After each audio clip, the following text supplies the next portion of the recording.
Cette fois-ci, c'est Capricorn Clark, une ancienne employée de Sean Combs qui a témoigné mardi lors de son procès fédéral qu'il avait menacée à plusieurs reprises alors qu'elle travaillait pour lui, et que le magnate de la musique l'avait un jour kidnappée. Elle a témoigné que M. Combs s'était présenté à son appartement tôt un matin de décembre 2011, après avoir appris que Cassandra Ventura, sa petite amie de longue date, fréquentait le rappeur Scott Mescudi, connu sous le nom de Kid Cudi.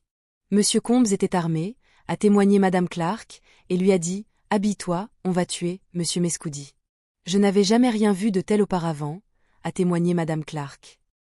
Elle a raconté avoir attendu dans une Cadillac Escalade pendant que M. Combs et un garde du corps entraient au domicile de M. Mescudi à Los Angeles, en l'absence du rappeur, ce qui a marqué le début d'une série d'événements chaotiques au cœur de l'affaire de racket du gouvernement.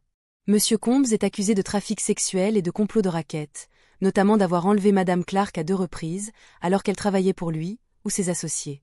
Les avocats de Diddy, qui a plaidé non coupable de tous les chefs d'accusation, ont nié l'enlèvement de Mme Clark et affirmé qu'il n'y avait jamais eu de complot criminel.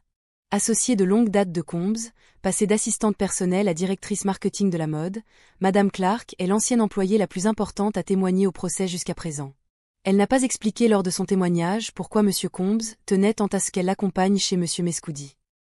Parfois, elle était bouleversée à la barre, retirant ses lunettes pour essuyer ses larmes en décrivant les terribles conséquences de la découverte par M. Combs de la relation entre Mme Ventura, dite Cassie, et M. Mescudi. L'ancienne assistante a témoigné que Diddy lui avait dit, ainsi qu'à Cassie, qu'elle devait convaincre Kid Cudi de ne pas appeler la police après le cambriolage. Diddy leur aurait dit « Si vous ne le convainquez pas, je vous tuerai tous, bande d'enfoirés ».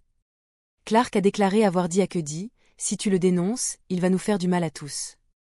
Plus tard dans cette même journée, a-t-elle déclaré, elle a vu M. Combs frapper Mme Ventura pour ce qu'il considérait comme une trahison.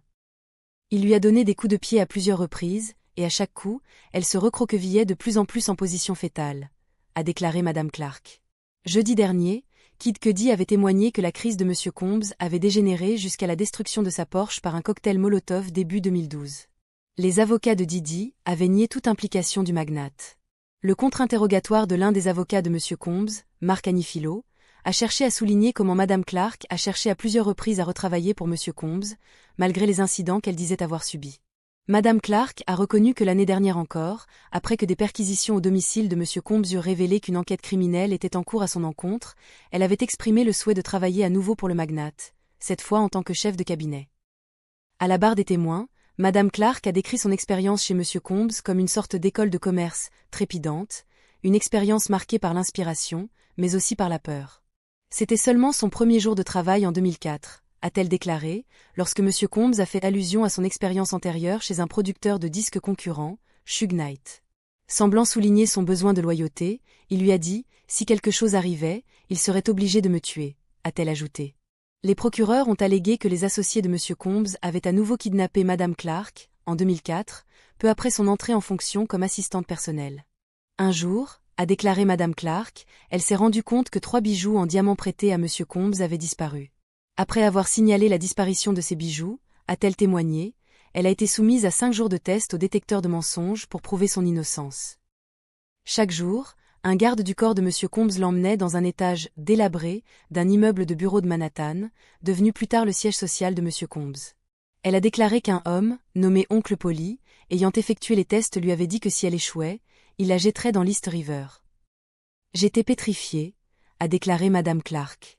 Clark a déclaré que l'épreuve du détecteur de mensonges avait duré 5 jours, les obligeant à retourner au même endroit encore et encore. Elle a ajouté qu'elle n'avait pas été libre de partir pendant ces interrogatoires. Elle avait été autorisée à retourner au travail après cela. Interrogée sur les raisons de son refus de quitter l'entreprise, Clark a répondu « Si je partais, il me prendrait pour un voleur ». Après que Mme Clark eut répété ces mots, M. Combs, assis à la table de la défense aux côtés de ses avocats, a secoué la tête. Les accusations d'enlèvement visent à étayer l'accusation de complot de racket portée contre M. Combs, qui l'accuse, ainsi que des membres de son entourage, d'une série de crimes remontant à 2004.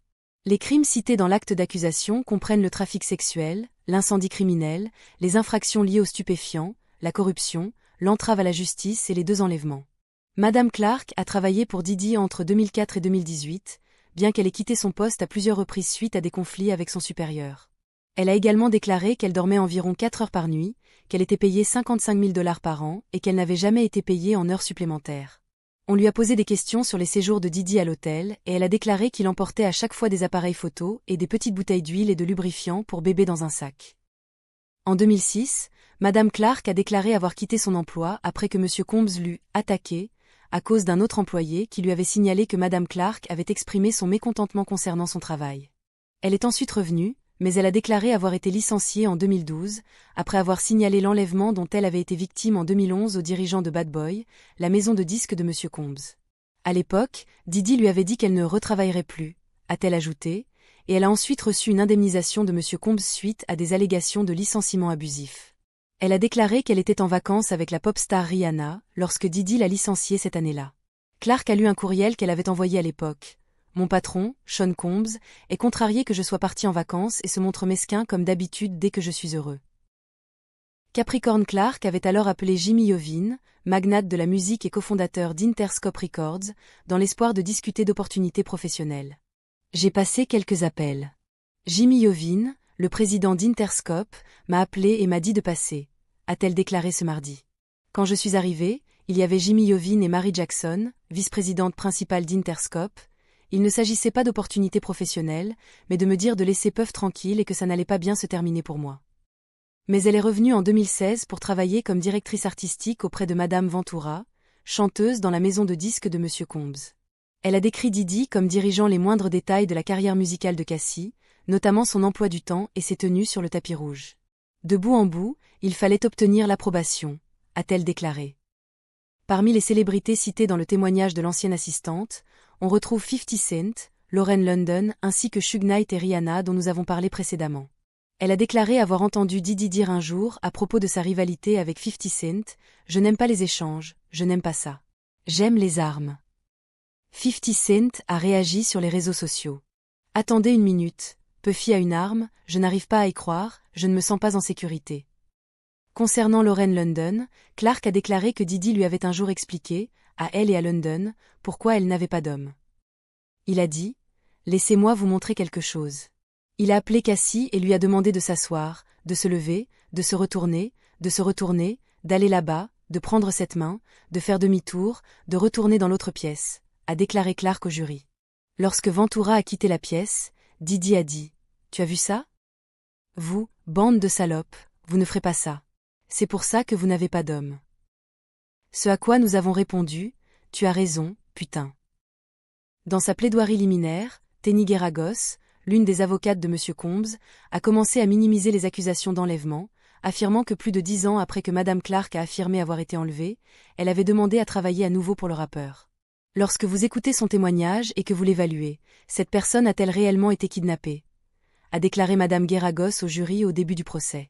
Clark a été très émue lorsque les avocats de Didi lui ont fait lire de vieux courriels qu'elle avait envoyés au magnate de la musique quelques années après avoir quitté son emploi. Un SMS du 4 novembre 2015 disait « J'espère que cette année, vous allez tenir vos promesses et devenir mon ami. Je me suis occupé de mes affaires et les adultes faisaient ce qu'ils voulaient. Cassie n'a clairement jamais été ma véritable amie. » Le juge a demandé à Clark si elle avait besoin d'un instant pour expliquer sa pensée de l'époque. Clark a dit qu'elle était contrariée que sa relation avec Cassie ait entravé son travail avec Didi. « Oui, absolument. C'est toute ma vie et leur manigance, je n'ai pas de parents, mon fils est autiste, il est non-verbal. Mes enjeux sont plus importants, monsieur, a-t-elle déclaré au tribunal. J'avais besoin de son aide pour pouvoir m'occuper de mon fils. » Par la suite, les avocats de Didi ont confronté Capricorn Clark à un texto qu'elle avait écrit au magnate en 2021, lui disant qu'elle avait eu le béguin pour lui. Cela n'a aucun rapport avec notre conversation actuelle, mais savais-tu que j'avais un béguin pour toi avant de commencer à travailler pour toi? Quand on traînait tout le temps ensemble. Je la jouais super cool. Je n'arrivais pas à savoir si c'était réciproque. Je suis juste sûre que tu aimais ma présence. Parfois, je me demande si on n'a pas abusé de cette alchimie. C'était super sympa à l'époque. On t'appelait Choc, l'abréviation de chocolat, de super souvenirs. 2 semaines après le début du procès, les témoins ont principalement cherché à corroborer le récit de Madame Ventura, selon lequel elle vivait sous un contrôle intense, subissait des violences physiques généralisées et participait à des relations sexuelles dites « freak-offs », récit qu'elle a livré pendant 4 jours de témoignage, au cours de la première semaine. Parmi les témoins suivants figuraient des personnes affirmant avoir été témoins des violences physiques infligées par M. Combs à Mme Ventura ou de leurs conséquences, ainsi que 2 hommes payés pour avoir des relations sexuelles avec elle sous le regard de Sean. La défense affirme que Cassie et une autre femme accusée de trafic sexuel par Didi ne sont pas des victimes, mais d'anciennes petites amies ayant accepté des relations sexuelles qui, bien que perverses, étaient parfaitement consensuelles et légales. Les forces de l'ordre ont également décrit au jury les perquisitions effectuées au domicile de M. Combs au cours de l'enquête criminelle. Mardi, d'autres représentants des forces de l'ordre devraient témoigner, cette fois des personnes travaillant pour la police et des pompiers de Los Angeles. Les témoignages se suivent et se ressemblent.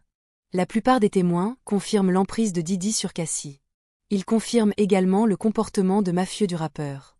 Il semble vivre dans un film dans lequel personne ne peut rien lui refuser et où tout se règle avec la violence. La vidéo vous a plu, n'oubliez pas de liker, de commenter et de partager. Et si la vidéo ne vous a pas plu, n'oubliez pas de liker, de commenter et de partager. À très vite.